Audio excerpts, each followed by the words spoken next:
Hi, I'm Madison and welcome back to my channel. Today I have the mid-year book freakout tag.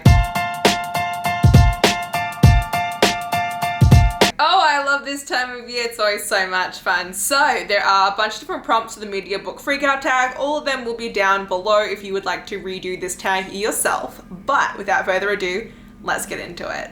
So the very first question is the one that I literally hate the most because it says, what is the best book you've read in 2022 so far? And I'm like, that is, you want me one?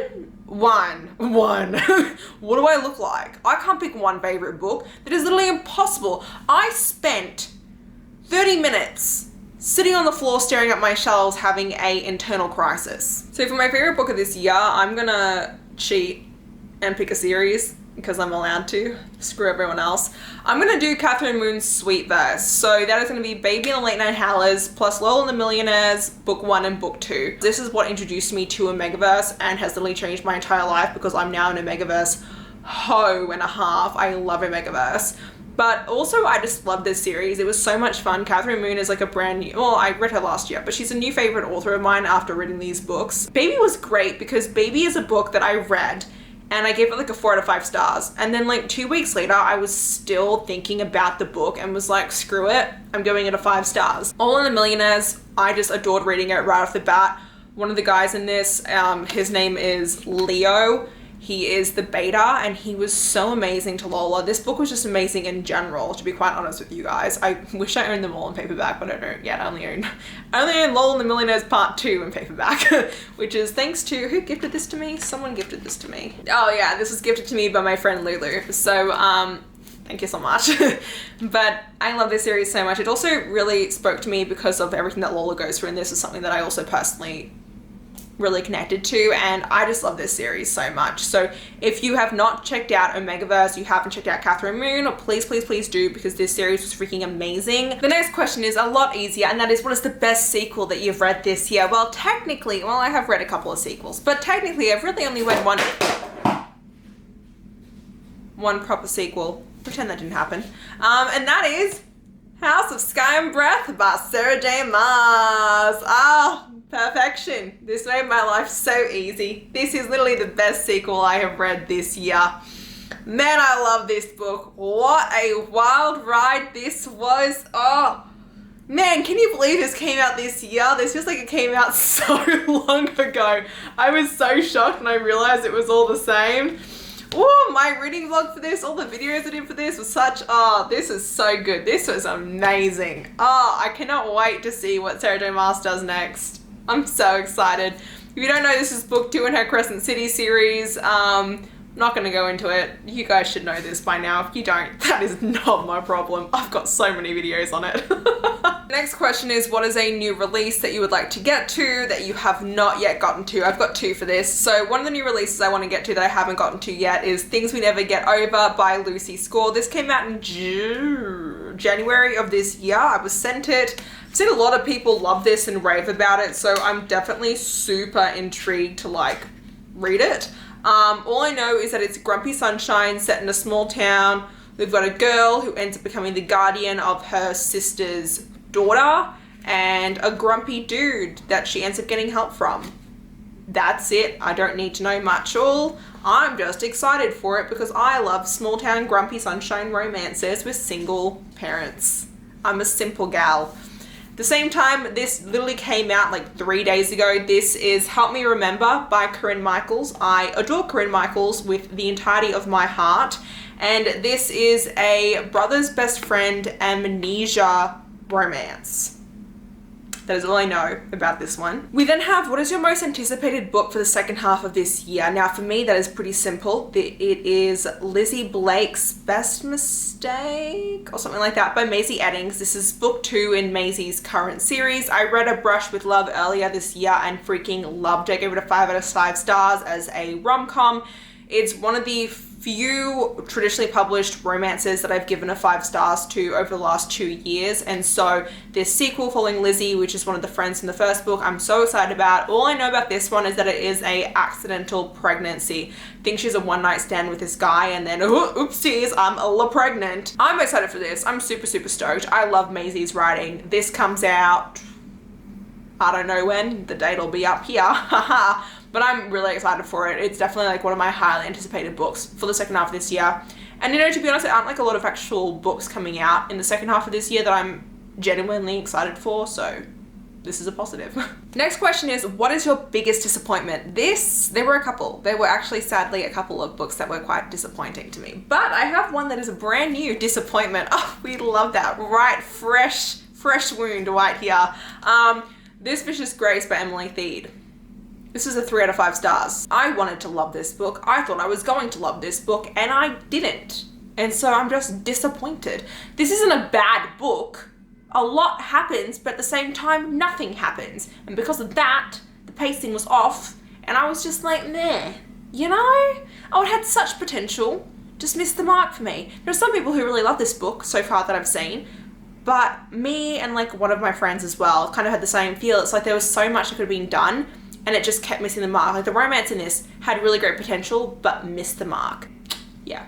If you like Shatter Me, I think you'll really vibe with this, to be quite honest with you. It gave me huge Shatter Me vibes. Then we have Biggest Surprise. Oh, I was so stuck for this. I feel like I've got two biggest surprises. So the reason why these are biggest surprises are two different reasons. The first one is All Roads Lead Here by Mariana Zapata.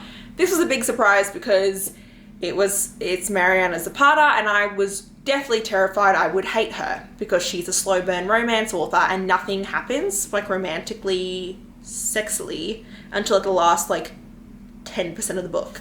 And so I was like, oh no, I don't think I'll like this. I think it'll be really boring and drag on. Wrong!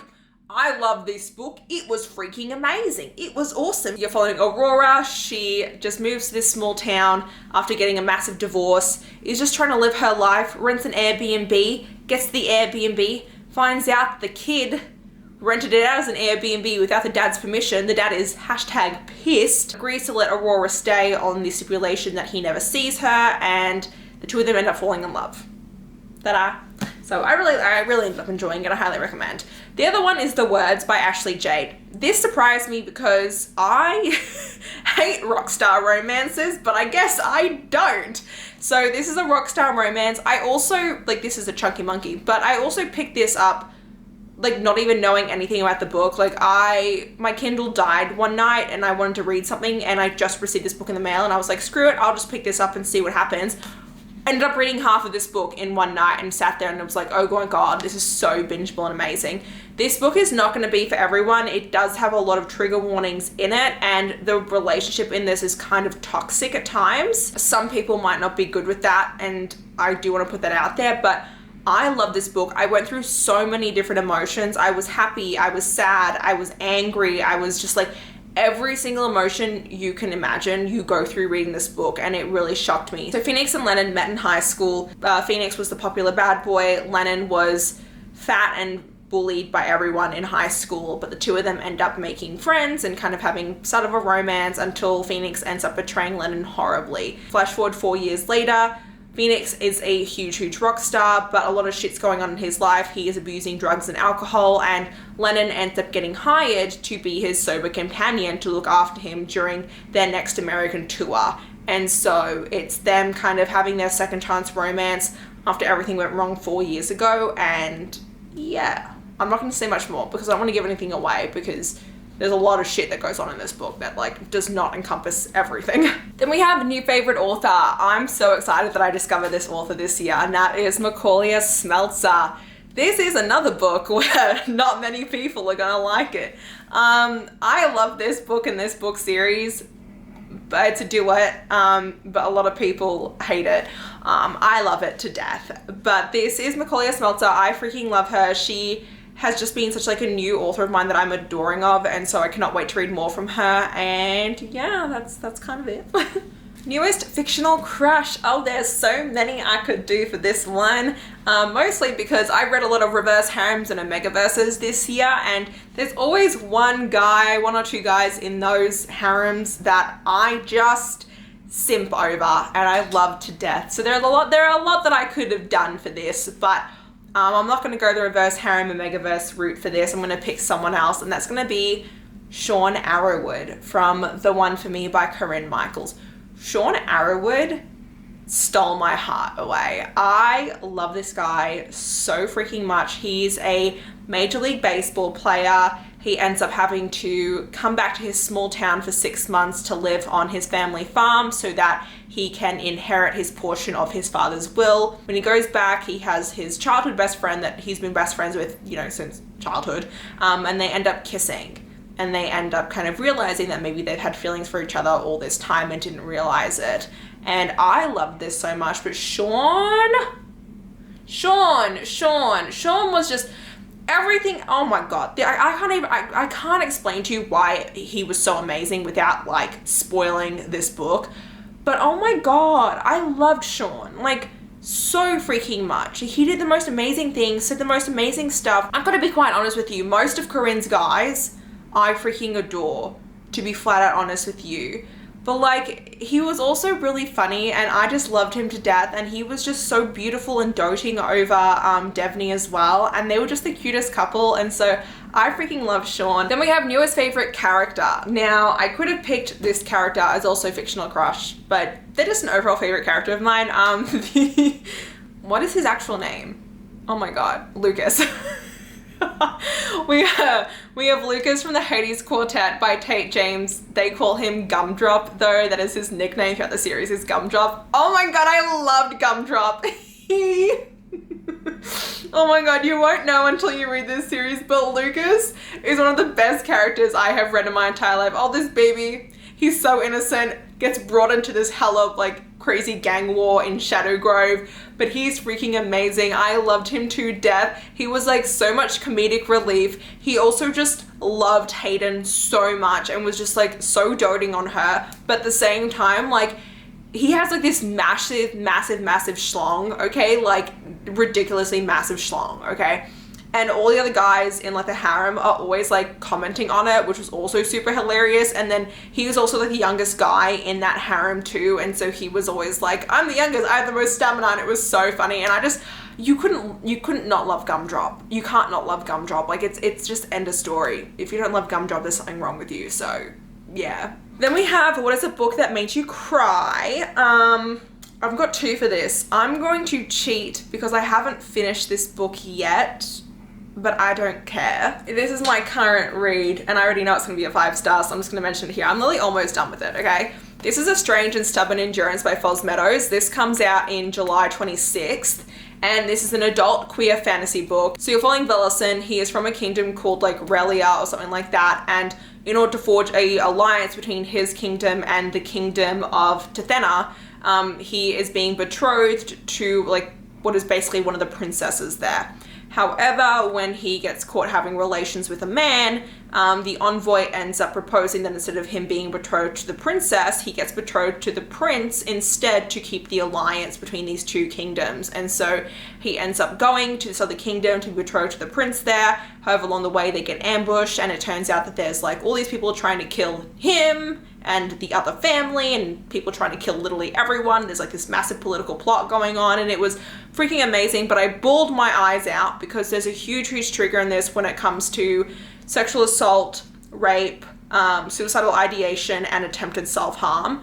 And so I spent the first 100 pages of this book crying incessantly, multiple times. It's an amazing book. I'm freaking adoring it. It's literally so well written. It is one of the best fantasy books I've read in a long time, but those triggers did make me wail like a baby. So ta-da! On a similar note, another book that made me cry was the Lola and the Millionaire's Duet by Catherine Moon. This made me cry for the same reasons. Not the suicidal ideation, self-harm, but there is also sexual assault in this book and PTSD from that. Both these books have PTSD, but that also made me cry in this duet as well. That trigger warning is something that I don't avoid in books, but it is something that affects me very deeply for multiple reasons. And so whenever I do read about it, I connect very heavily with these characters and end up crying. And so this is another book where that happens. Ta-da! To change to a happier note, what is a book that makes you happy? Very easy. The Fine Print by Lauren Asher. If you literally look at my Goodreads review for this book, I wrote, this book was like a pure IV of serotonin straight into my veins. And it was. This is one of the like happiest books like this book just made me happy. I can't say anything else. It just made me happy. And I had a blast reading this. And I enjoyed the shit out of myself reading this book. This is smutty Disneyland, okay? You follow a guy who, him and his 3 brothers are all billionaires, and they are all heirs to basically what is like Dreamland, and Dreamland is a version of Disney, and so they're heirs to like the streaming program, the Disney World, like literally anything that's like Disney related is like Dreamland related, okay? And then you're following this girl who works at Dreamland at one of the, like at the theme park, and she ends up becoming a creator there to become like one of the creators for like coming up with the rides, and it's her romance with one of the brothers, and it's Grumpy Sunshine, enemies to lovers. I loved it to death. It was so much fun. This is literally one of the ultimate Grumpy Sunshine books you will ever read, because the girl in this literally shits rainbows and sunshine. It is ridiculous, the amount of like sunshine that pours out of her. Like the fact that she's not porous and like rays aren't just popping out is ridiculous. But I love this book. It was freaking amazing. Highly, highly recommend if you just need a good pick-me-up. It's also really good if you're in a reading slump too. Next we have what's the most beautiful book that you've bought or received this year? Now, this was an easy choice. One of the prettiest books I've received, well, I bought it, was Daughter of the Moon Goddess by Sue Lynn Tan. This is also I've only rated 2 books 5 stars this year as fantasy books. This and this are the only 2 5-star fantasy books I've read this year, FYI, which is saying a lot. But Daughter of the Moon Goddess was one of the first books actually. Was it the first book I read of this year too? I think it was. But this is my Fairy Loot, Fairy Loot edition of it. It's got this gorgeous exclusive cover to it, which is beautiful. It has these beautiful sprayed edges, which are beautifully detailed. It has these exclusive end papers. And then it has this beautiful design on the front and these beautiful end papers on the back. So how could this not be one of the most beautiful books I've gotten this year? Honestly, Fairy Loot is slaying at it. I love being subscribed to Fairy Loot. I've been subscribed to them for like 3 years now. A lot of my money, but it's totally worth it. And then lastly, what is a book you need to read by the end of this year? I've got a lot of books I need to read by the end of this year. However, what I will do instead is tell you a book series I'm going to be finishing that I need to finish by the end of this year. I want to finish the Willow Creek Valley series by Corinne Michaels by the end of this year. So I've read book 1, and then I need to read books 2, 3, and 4 in this series. So that is a series I need to read by the end of this year. That's my loophole. Yeah. Anyway, that was it. I hope you guys enjoyed this video. Please let me know down below what your favorite book of 2022 is so far, because I want to know that. And yeah, if you guys enjoyed this video, please like down below. If you want to see more of me, please go to my channel. And until next time, thanks so much everyone. Bye bye.